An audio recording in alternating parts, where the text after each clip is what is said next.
Hello everyone, আসসালামু আলাইকুম। আপনারা সবাই কেমন আছেন? আমি আজকে এটা চকলেট পাউন্ড কেক বানাবো মেয়ের শ্বশুর বাড়িতে দেওয়ার জন্য। এখানে আমি 2 কাপ ময়দা, 4 কাপ কোকো পাউডার, 2 টেবিল চামচ বেকিং পাউডার নিয়েছি। এগুলো একটু চেলে ভালো করে মিশিয়ে নিয়েছি।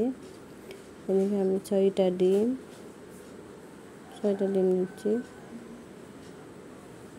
এখানে আমি 1 কাপ প্লাস 1/4 কাপ চিনি নিচ্ছি।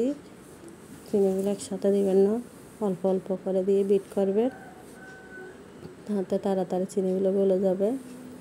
চিনিগুলো গলে গেলে এবার আমি এখানে চকলেট এমালশন আর 2 কাপ সয়াবিন তেল দিছি।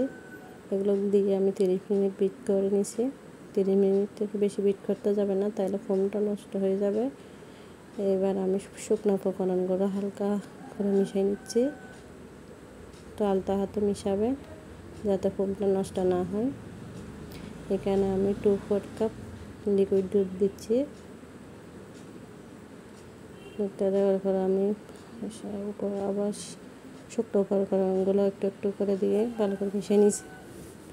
এবার আমি 2টা মোল্ডে সমান ভাগে ভাগ করে দোনাটাতে ঢেলে দিচ্ছি। উপরে আমি এখন চকলেট চিপসগুলো দিচ্ছি। আপনারা চকলেট চিপস নাও দিতে পারেন, দিলে এটা সুন্দর লাগে। এখন আমি ওভেনে 30 মিনিটের জন্য দিয়ে দিছি। আমি 10 মিনিট হিট করে নিয়েছিলাম। এতে আমি কেকগুলো নামিয়ে একটু ঠান্ডা করে এবার আমি পিস করে কেটে নিয়েছি। আমি বক্সে রেডি করে নিলাম মেয়ের শ্বশুর বাড়িতে দেওয়ার জন্য। ভিডিওটা যদি ভালো লাগে থাকলে বেশি বেশি করে শেয়ার করে